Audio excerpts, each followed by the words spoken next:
আসসালামু আলাইকুম ওয়া রাহমাতুল্লাহি ওয়া বারাকাতুহু। চলুন তারকিব শিখি ক্লাস 16 তে আপনাদের সকলকে জানাই স্বাগতম। আজকে এই ক্লাসে আমরা জুমলাতুন ইসমিয়াতুন খবরিয়া এর শেষে জিদ্দান আসলে তার তারকিব কিভাবে করতে হয় তা নিয়ে আলোচনা করব ইনশাআল্লাহ। চলুন মূল আলোচনা শুরু করার পূর্বে জেনে নেই জুমলাতুন ইসমিয়াতুন খবরিয়া এর শেষে জিদ্দান আসলে তারকিব করার যে কায়দাটা আছে তা কি। জুমলাতুন ইসমিয়াতুন খবরিয়া এর শেষে যদি জিদ্দান আসে তাহলে এমত অবস্থায় কায়দা হলো জুমলাতুন ইসমিয়াতুন খবরিয়ার প্রথম অংশ হবে মুবতাদা আর দ্বিতীয় অংশ হবে খবরে আউয়াল আর জিদ্দান হবে খবরে সানি। এরপর মুবতাদা তার উভয় খবর মিলে হবে জুমলাতুন ইসমিয়াতুন খবরিয়া। আসুন এই কায়দা অনুযায়ী উপরোক্ত তিনটি বাক্যের তারকিব করে নিই। সকলে স্ক্রিনের মধ্যে লক্ষ্য করুন, দেখবেন দেওয়া রয়েছে আল মসজিদু কাবীরুন জিদ্দান, অর্থ হলো মসজিদটি অনেক বড়। এখানে আল মসজিদু কাবীরুন এটা হলো জুমলাতুন ইসমিয়াতুন খবরিয়া আর এই জুমলাতুন ইসমিয়াতুন খবরিয়া এর শেষে জিদ্দান এসেছে। কাজেই বুঝতে পারলাম যে আজকে আমরা যে কায়দাটা পড়েছি এই কায়দা অনুযায়ী আজকের স্ক্রিনে দেওয়া যে তিনটি বাক্য রয়েছে তা তারকিব করা সম্ভব হবে। তাহলে আমরা আসুন কায়দা অনুযায়ী তারকিবটা করে ফেলি। আল মসজিদু এটা হলো মুবতাদা, কাবীরুন এটা হলো খবরে আউয়াল আর জিদ্দান এটা হলো খবরে সানি। এরপর মুবতাদা এবং তার উভয় খবর মিলে হবে জুমলাতুন ইসমিয়াতুন খবরিয়া। এখন এখানে একটা প্রশ্ন হতে পারে, প্রশ্নটা হলো এখানে আল মসজিদু কাবীরুন এটা জুমলাতুন ইসমিয়াতুন খবরিয়া কিভাবে হয়েছে। উত্তর, আল মসজিদু কাবীরুন এটা হলো একটা জুমলা আর আমরা জানি কোন জুমলার শুরুতে যদি এসএম আসে তাহলে সেই জুমলাটাকে বলা হয় জুমলাতুন ইসমিয়াতুন খবরিয়া। এখানে আল মসজিদ এটা হলো একটা এসএম। এখন প্রশ্ন হলো আল মসজিদ এটা এসএম কিভাবে। আমরা জানি কোন শব্দের শুরুতে যদি আলিফ লাম আসে তাহলে শব্দটি তখন এসএম এ রূপান্তরিত হয়ে যায়। মসজিদ এটা একটা শব্দ, এই শব্দের শুরুতে এসএম এর একটা আলামত তথা আলিফ লাম এসেছে, এই কারণে মসজিদটি হলো একটা এসএম। আর আল মসজিদু কাবীরুন এটা হলো একটা জুমলাতুন ইসমিয়াতুন খবরিয়া। তাহলে খোলাসা কথা হলো এই যে আল মসজিদু কাবীরুন জিদ্দান, এখানে আল মসজিদু কাবীরুন এটা হলো জুমলাতুন ইসমিয়াতুন খবরিয়া আর এই জুমলাতুন ইসমিয়াতুন খবরিয়া এর শেষে যেহেতু জিদ্দান এসেছে কাজেই আল মসজিদ এটা হবে মুবতাদা আর কাবীরুন এটা হবে খবরে আউয়াল আর জিদ্দান হবে খবরে সানি। কেননা কায়দা ছিল জুমলাতুন ইসমিয়াতুন খবরিয়া এর শেষে জিদ্দান আসলে জুমলাতুন ইসমিয়াতুন খবরিয়া এর প্রথম অংশ হবে মুবতাদা, দ্বিতীয় অংশ হবে খবরে আউয়াল আর জিদ্দান হবে খবরে সানি। এরপর মুবতাদা তার উভয় খবর মিলে হবে জুমলাতুন ইসমিয়াতুন খবরিয়া।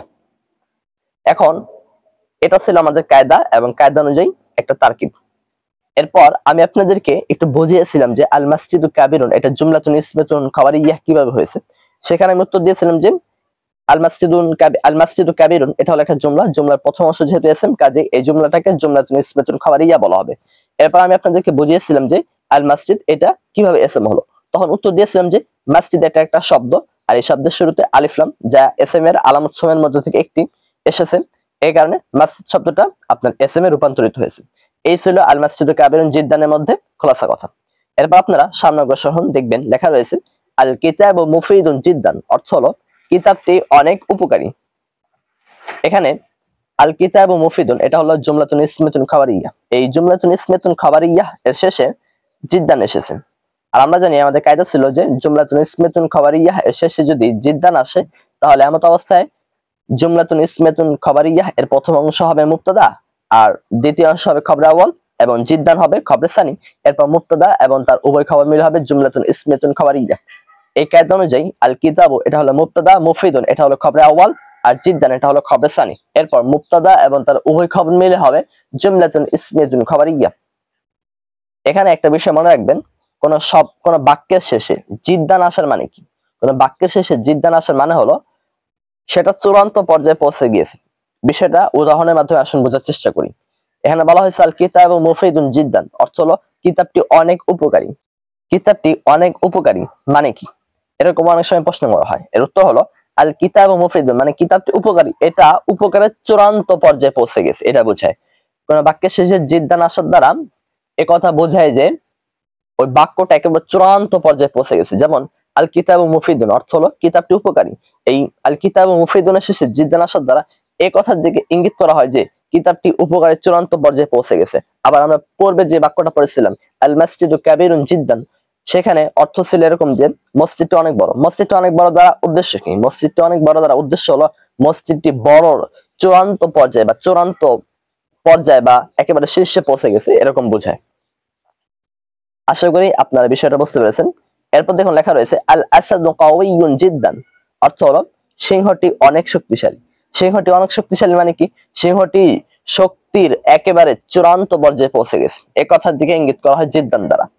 আল আসাদু এটা হবে মুবতাদা, কাওয়িয়ুন এটা হলো খবরে আউয়াল, জিদ্দান এটা হলো খবরে সানি। এরপর মুবতাদা এবং তার উভয় খবর মিলে হবে জুমলাতুন ইসমিয়াতুন খবরিয়্যা। আল আসাদু কাওয়িয়ুন এটা হলো জুমলাতুন ইসমিয়াতুন খবরিয়্যা, কেননা এই জুমলার প্রথম অংশ হলো এসেন, অর্থাৎ আলিফ লাম এসেছেন। আপনারা অনেকেই দেখবেন আল মাসজিদু কাবিরুন জিদ্দান, অনেক জায়গায় দেখবেন এই জিদ্দানের নিচে লেখা থাকে আজুদ্দু জিদ্দান, মানে অনেক বোঝায়।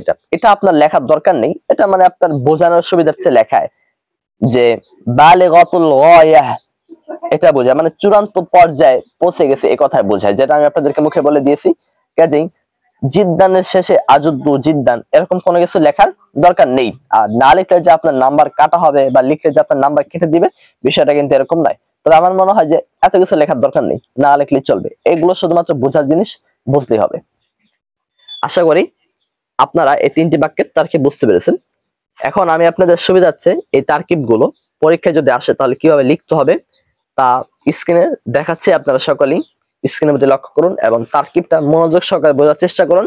এরপরে তারকিবটা আপনারা নোট করে নেবেন, যাতে করে পরীক্ষায় আপনারা খুব সহজেই এ ধরনের তারকিব তথা জুমলাতুন ইসমিয়াতুন খবরিয়াহ এর শেষে যদি জিদ্দান আসে তাহলে তার তারকিব কিভাবে করতে হবে তা আপনারা দিতে পারেন। সকলেই তারকিবটা বুঝে নোট করে নেবেন। আশা করি আজকের ক্লাসটা আপনারা বুঝতে পেরেছেন। এরপরে যদি কোথাও কোনো অস্পষ্টতা থেকে যায় তাহলে অবশ্যই আপনারা তা আমাদেরকে কমেন্টে জানাবেন।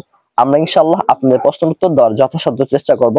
আর আজকের ক্লাসে যদি আপনাদের সামান্যতম উপকার করে থাকে তাহলে অবশ্যই ভিডিওতে একটি লাইক দিয়ে দিনের সাথে ভিডিওটি শেয়ার করে দিবেন। আর আপনি যদি আমাদের চ্যানেলে নতুন হয়ে থাকেন তাহলে অবশ্যই আমাদের চ্যানেলটিকে সাবস্ক্রাইব করে পাশে থাকা নোটিফিকেশন বাটনটি বাজিয়ে দিবেন। আর যদি আপনি ইতিপূর্বে আমাদের চ্যানেলটিকে সাবস্ক্রাইব করে থাকেন তাহলে আপনাকে এর জন্য আমরা জানি অসংখ্য ধন্যবাদ। আজকের মতো বিদায় নিচ্ছি, সকলে ভালো থাকবেন। আসসালামু আলাইকুম ওয়া রাহমাতুল্লাহি ওয়া বারাকাতুহু।